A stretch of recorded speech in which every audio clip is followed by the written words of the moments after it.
Hello there, everybody, and welcome to the Church of St. Rumbold in Stoke Doyle, Northamptonshire.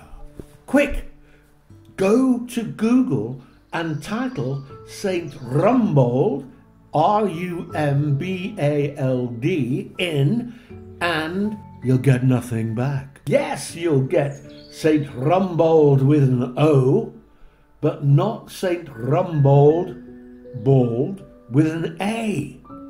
Weird. In fact, the local community and Wikipedia tend to differ on the spelling. However, with deeper probing, you can discover that St. Rumbold, the weird thing is, he only lived for 3 days, living and dying in about 650 AD. His father was Ulfric, son of the King of Northumbria, and Rumbold's parents were travelling northwards to meet Penda, mother of Silberga, King of Mercia, and they stopped and camped in a field near King's Sutton, Northamptonshire. There, Rumbold was born, and there, 3 days later, Rumbold died.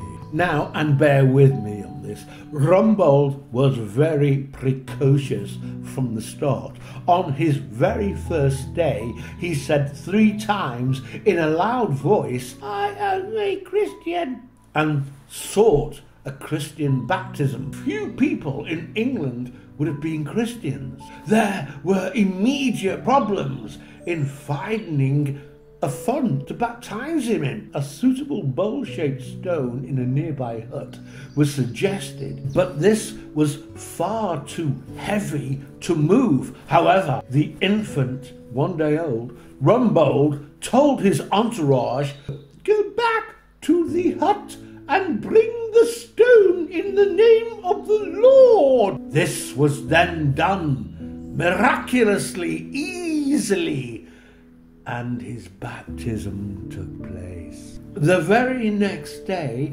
Rumbold, aged 2 days old, further astounded everyone by preaching a sermon on Christian virtues and the Trinity. On the 3rd day, he said, "I'm going to die." His bones were taken away for the rest of all time at a place which would later be known as Buckingham.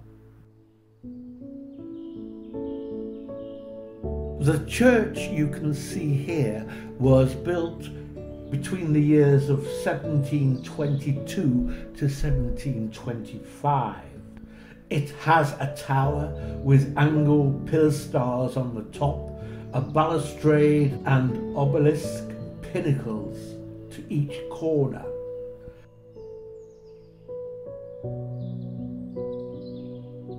Inside there is a plain coved ceiling.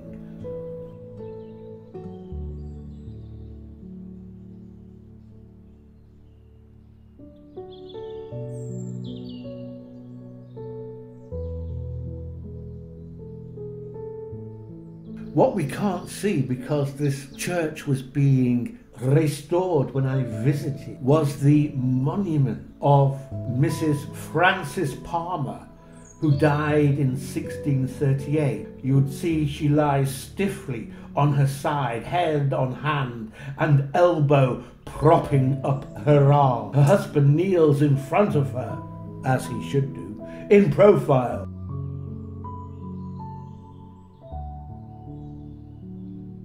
These 2 large, beautifully carved angels above the sides of the eastern window were bought around 1835 to 1840.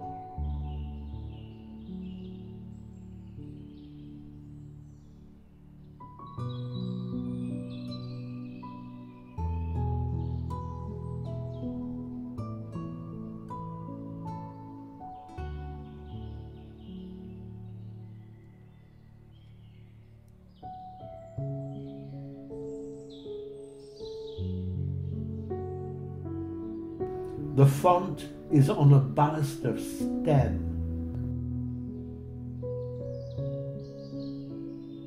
St. Rumbold Shrine and Tomb. Churches currently dedicated to him survive here in Northamptonshire, but also in Dorset, Kent, Lincolnshire, Essex and North Yorkshire.